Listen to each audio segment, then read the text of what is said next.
I think transparency is something that I think this group of people can extremely be instrumental in it. I would go one step further from what Irfan is saying, though keeping the ground realities in mind. There should be nothing but the full truth. I mean, we should strive for the best, because that's what we should be going, and that could solve a lot of problems.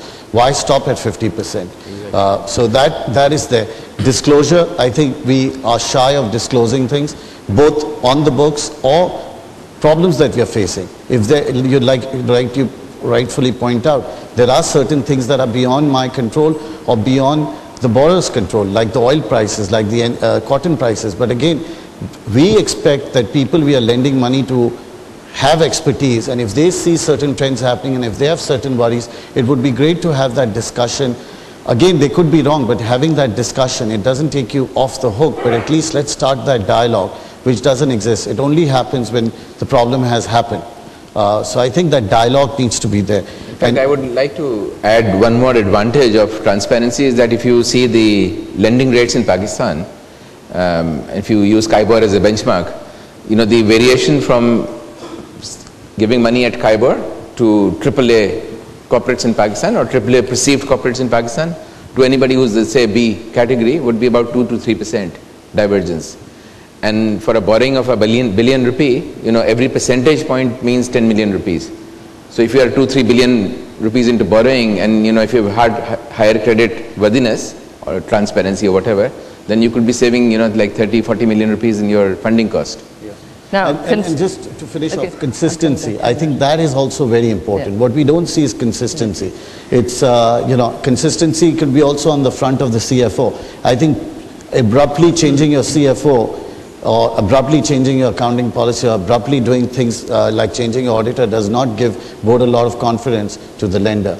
And making sure that there's a consistent group of people you're interacting with, your bank group also. Now, consistency, trust, transparency and disclosure. I think you've actually come up with the solution for all of the problems of the world.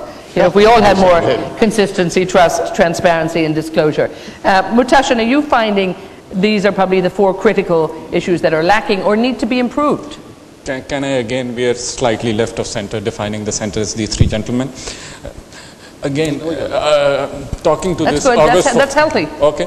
Talking to this August forum and to my fellow bankers, not much is going to change after this conference in terms of the quality of disclosures we have or the level of transparency. But let me build on that argument. But at least it's been talked about, it's out in the open, and we have some great people here. My point is different. Don't be too pessimistic now. No, maybe it's being pessimistic or maybe it's being a pragmatist, you know. Yes, it's not that we stop doing business because the quality of disclosure is not great. All of us, more or less in the corporate space, work on a model which is personalized selling, you know. We generally go to the CFO's and CEO's office to market to the client. And we are the ones who take our balance sheets with us to give to the loans. One interesting thing that has happened in the last 2-3 years after this downturn is that there is a clear gravitation towards quality credits. So if you're in a strong company, I remember going to a CFO's office and one of his colleagues saying very clearly to us, you know, we never really need to go to banks. Why should we go to banks? Banks comes to our office and offer us the finest rates. So if you guys want to play ball, you have to play by that range of offers that I have on my table. Otherwise, nice meeting you and thank you very much. So the tables have been turned a bit? It is. In terms of the quality credits, the spreads have shrunk beyond belief. Kybor is something that none of us have any control over. But in terms of spreads, very fine prices are commanded by top tier corporates. And coming to trade, I think the trade pricing in the market is all suboptimal return on a risk-adjusted basis for all banks, because we all compete for that share of business, which we perceive as less risky. But when we see quality credit standing there, we just want to do numbers. So in all this dark doom and gloom, you know, the point is, yes, there are these problems. We may want to take all the credit for doing well as banks, but the point is, there is one macro borrower in this market. That's the government of Pakistan. They pretty much set the benchmark, which in turn ends up defining the T-bill rates, the PIB rates, and pretty much the Kybor rates. Okay?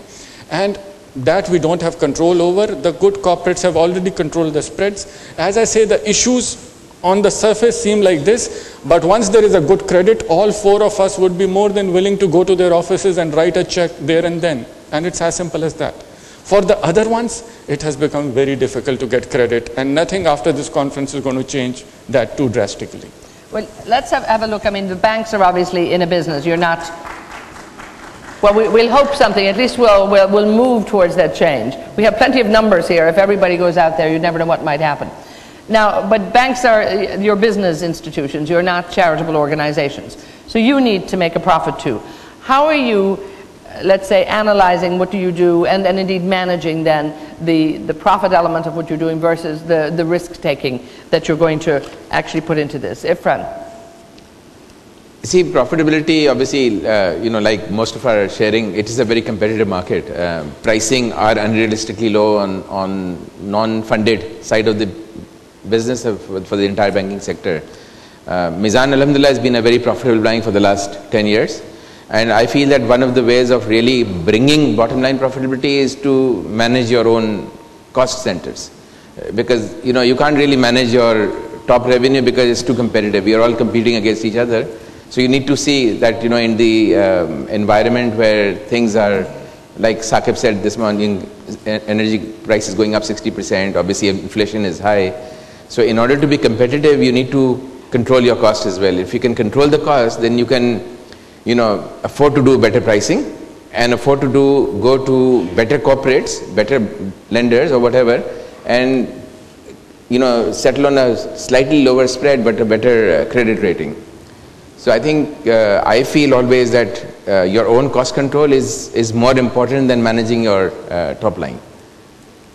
Shazad, what are you doing in terms of that balancing the profitability that you need versus the risk taking and the money you're willing to lend? I think for me it's all about where do I have a competitive advantage? There are 40 plus banks. Some are good at some things, some are good at other things, and I have to play to my core strength. And I think then try to get better pricing to build on my revenue. At the same time, I think it's a responsibility of all of us to control cost. In an environment where inflation is just running crazy, you have things that are beyond your control, so you have to become more efficient at how you do it.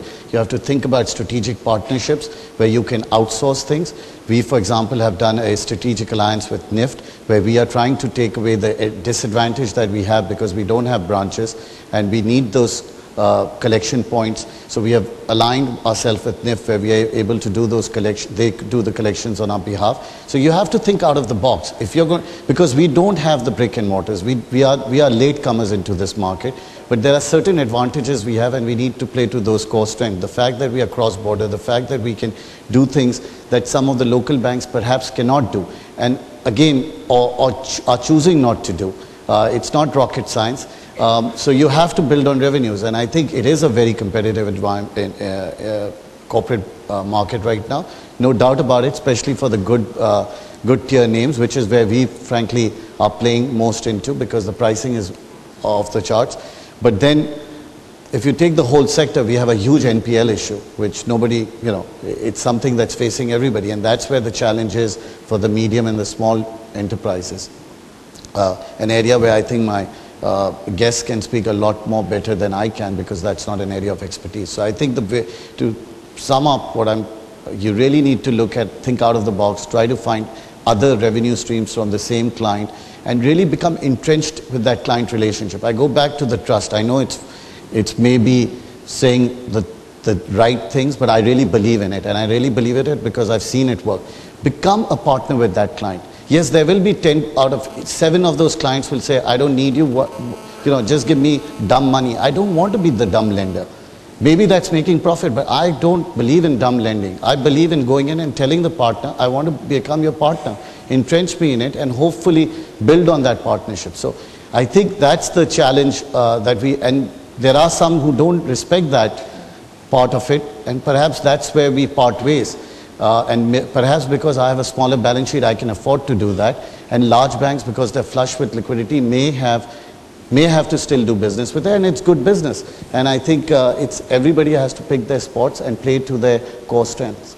Amir, when you were talking about good business, looking at the small to medium-sized enterprises, I mean, are these lucrative or are you just holding out for the big deals? Well, my expertise is with the big deals, but as a bank, we